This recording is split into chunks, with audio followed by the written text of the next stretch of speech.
Family માંથી અને સરકાર તરફથી. આજના જમાનામાં તમારે આઈડિયાઝ હોય તો એ આઈડિયાઝને નર્ચર કરવા માટે government has lot of schemes available. All you need is a commitment and a good idea. એટલે આ ઓપોર્ચ્યુનિટીઝ જે પહેલા નથી હવે ખરેખર ઉપલબ્ધ છે.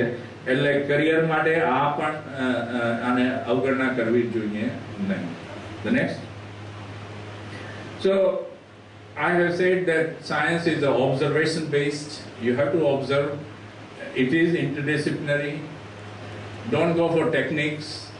Techniques anybody can learn in short period of time, but you have to learn concepts.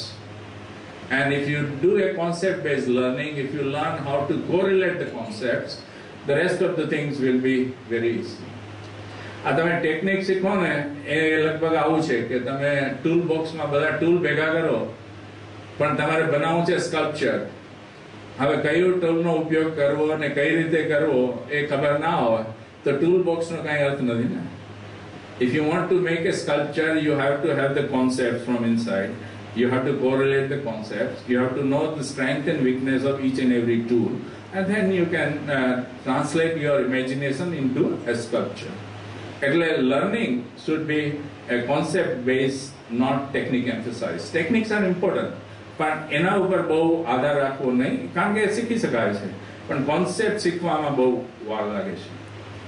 It's like this one, you know, મારી પાસે બધા શબ્દો એક ડિક્શનરીમાં છે અને મારે બનવું છે કવિ, પણ એ કવિતા એમને એમ નહીં આવે. એ કવિતા માટે તમારે શબ્દોને સમજી શબ્દોનું સંકલન કરવાની ટેવ પાડવી જોઈએ. એવી જ રીતે સાયન્સમાં you have to develop this thought process of interdisciplinary thing, observations, અને આ બધું તમે કરશો. હવે if I have 5 minutes, I want to give you a few examples of observations and interdisciplinary thought process. બરાબર છે?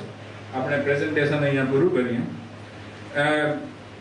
જેમ કે ભીમાણી સાહેબે કહ્યું હતું કે હું ગઈ વખતે અહીંયા આવ્યો ત્યારે મેં પૂછ્યું હતું કે આ દૂધનો રંગ સફેદ શેમાંથી આવે છે? તમે કેમિસ્ટને પૂછશો તો કંઈક જવાબ દેશે, ફિઝિસિસ્ટ કંઈક બીજો જવાબ દેશે, બાયોલોજીસ્ટ કંઈક ત્રીજો જવાબ દેશે. પણ અને મારા સ્ટુડન્ટને હું ઘણી વાર પૂછું તો એ કે સાહેબ બુકમાં તો છે નહીં, તો તમે શું કામ પૂછો છો? This is observation. બુકમાં ના હોય એ સમજવાની એક ટેવ પાડો અને એ સમજવાની એક પદ્ધતિ ડેવલપ કરો. પછી કે સાહેબ ઇન્ટરનેટમાં પણ નથી, ગૂગલમાં નથી. ગૂગલમાં ના હોય, જો તમે થોડું કેમિસ્ટ્રી, ફિઝિક્સ અને બાયોલોજીનું સંકલન કરી શકો તો દૂધનો રંગ સફેદ શા માટે છે એ આસાનીથી સમજી શકાય. એમાં કાંઈ યાદ રાખવાનું નથી, કાંઈ ગોખવાનું નથી. અને તમારે પ્રાયોગિક રીતે કરવું હોય તો ઘરે જઈ અને પેલું બ્લેન્ડર હોય ને મિક્સી, એમાં થોડું તેલ લેજો. તેલનો કાંઈ કલર નથી હોતો, એટલું જ પાણી ઉમેરજો, પાણીનો પણ કલર નથી હોતો, અને પછી એને બ્લેન્ડ કરજો તો એ તમને મિલ્કી સોલ્યુશન્સ દેખાશે. જવાબ અગત્યનો નથી, પણ આ સવાલ પૂછવાની ટેવ કેળવવી એ વધારે અગત્યનું છે. એટલે ઓબ્ઝર્વેશન બેઝડ થિંકિંગ. સિમિલરલી કોઈ તમને પૂછે કે ભાઈ આકાશ બ્લુ કેમ દેખાય છે? ત્યાં તો કોઈ પિગમેન્ટ નથી. there is no pigment in sky, I hope not. અને તો પણ એ બ્લુ કલર શેમાંથી આવે છે? ઘણીવાર લાલ અને ક્રિમ્સન રેડ પણ દેખાય અમુક વખતે. તો આ જાતનું ઓબ્ઝર્વેશન બેઝ એક હેબિટ ડેવલપ કરો તો તમને સાયન્સમાં રસ પડશે. You will enjoy science and you will be able to contribute significantly to the science. હું તમને બીજું એક ઉદાહરણ આપું કે આ જે સિઝન છે, હમણાં છેલ્લા 15 દિવસ થયા, કોયલ બહુ સારું સંગીત આપે છે આપણને. કોયલ સાંભળી છે ને? એ આ સિઝનમાં શરૂ થાય, લગભગ 15-20 દિવસ પહેલા શરૂ થઈ જાય. કકુ એન્ડ વેરી મેલોડિયસ વોઇસ, બહુ સરસ સંગીત એના કંઠમાંથી નીકળે છે. પણ જેવો વરસાદ આવશે 2 મહિના પછી એટલે ગાયબ થઈ જાય છે. એઝ એ સાયન્ટિસ્ટ તમારે વિચારવું જોઈએ કે આજનું શું થયું કોયલનું? એ ક્યાંક જતી રહી કે એનું આયુષ્ય પૂરું થઈ ગયું એટલે મરી ગઈ, કે એ કોઈ ત્રીજી જગ્યાએ જતી રહી કે ત્યાં લોકોને આનંદ માટે પોતાનો કંઠનો પેલું સંગીત પીરસતી હશે? કે પછી એ છે અહીંયા જ, પણ આપણે એ અવાજ સંભળાતો નથી. આપણે એ જે મેલોડી હતી એ મેલોડી બદલાઈ ગઈ છે, કારણ કે એના હોર્મોનલ ચેન્જીસ થી એનું જે વોકલ કોર્ડ છે એ બદલાઈ ગયું છે. As a scientist you have to first observe કે 2 મહિનામાં ગાયબ થઈ જાય છે. એમાં કયા કઈ શક્યતાઓ છે? મેં 3-4 શક્યતાઓ કહી, અને એઝ એ સાયન્ટિસ્ટ તમે એને ટેસ્ટ કરવાની, દરેક શક્યતાને તમે વેલિડેટ કરવાની પદ્ધતિ કાઢી શકો. and that is the real enjoyment of science.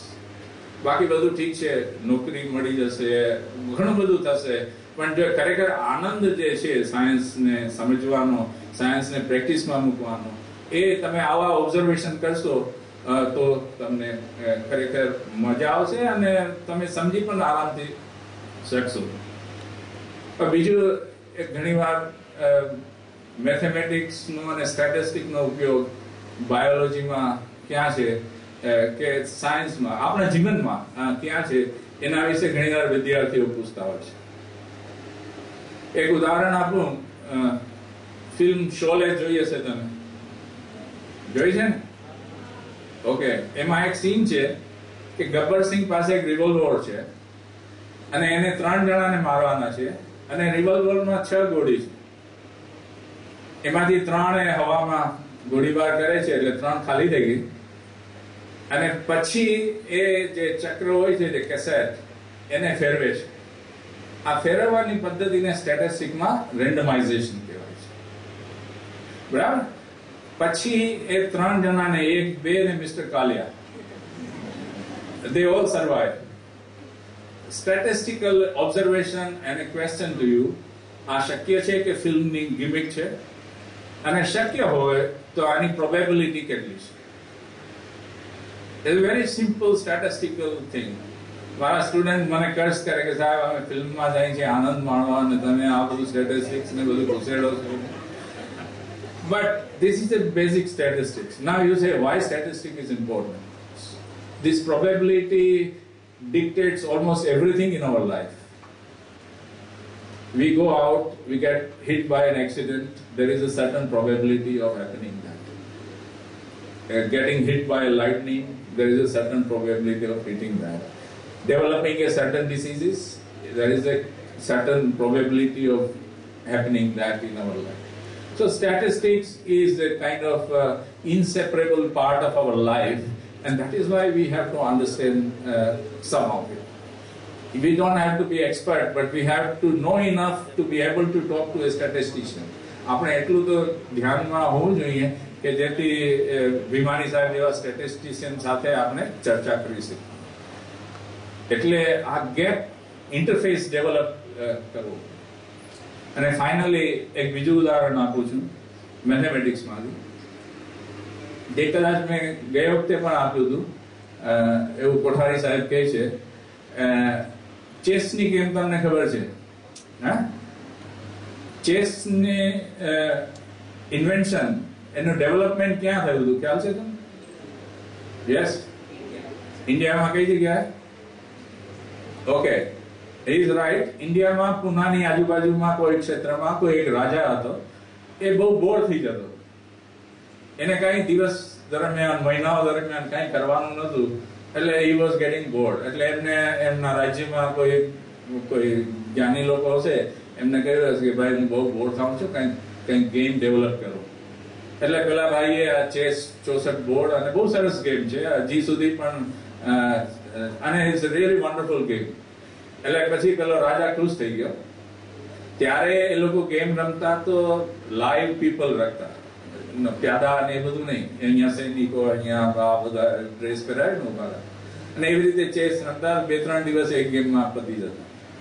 So king was very happy કે ભાઈ તે આટલું સરસ ગેમ ડેવલપ કરી છે, તું માર્ક્સ શું જવું છે? તો પેલો કે ના ભાઈ, હું બહુ સુખી છું, બહુ સંતોષ છું, મારે કુછ કાંઈ નથી જોતું નથી. તો લોકો એને ધમકી આપવા માંડી, તું રાજાનું અપમાન કરે છે, રાજા તને કહે છે ભાઈ આ 10 ગામ માગી લે, આટલી જમીન માગી લે, આટલું સોનું માગી લે, નહીં તો રાજાને અપમાન લાગે છે. તો પછી બીજે દિવસે રાજાએ ફરીથી પૂછ્યું, બોલ ભાઈ, તારો વિચાર બદલાયો છે? તો એ કે હા. આજે 64 બોર્ડ છે, 64 ખાના છે ચેસ બોર્ડ ઉપર. એમાં પહેલા ખાનામાં રાઈસનો 1 દાણો મૂકો, બીજામાં 2 મૂકો, ત્રીજામાં 4, પછી 8 ને પછી 16 ને 32 ને 64 ને 128 કે જે કઈ થતા હોય, આવી રીતે આટલા મને રાઈસ આપો. લોકો તો બહુ ગુસ્સે થઈ ગયા કે this fellow is idiot, he is asking for few grains of rice. અને બધા લોકો વિખેરાઈ ગયા. પછી સાંજના એના જે રાજ્યમાં એક મેથેમેટિશિયન હતો, એને કેલ્ક્યુલેશન કર્યું. અને હું વિદ્યાર્થીઓને કહું છું કે હોમવર્કમાં કેલ્ક્યુલેશન કરો કે કેટલા રાઈસના દાણા આને માગે. અને આનું તમે એઝમ્પશન માનો કે એક રાઈસના દાણાનું વજન 100 મિલીગ્રામ હોય તો કેટલા કિલો રાઈસ માગે.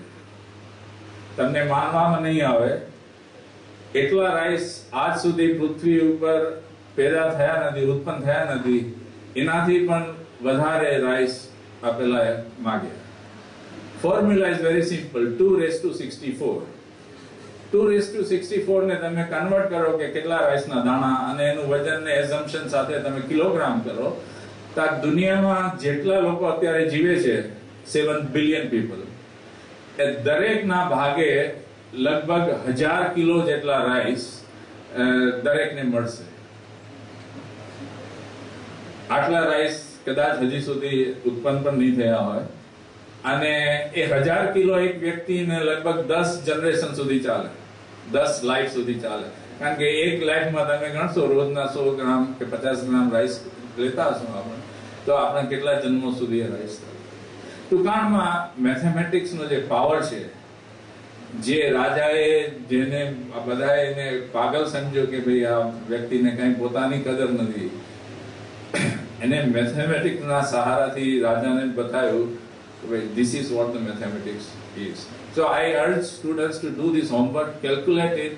કાલે તમે કોઠારી સાહેબને આપજો તો મને આનંદ થશે. But it's a wonderful way of learning the formula 2:64, or rather 2:n.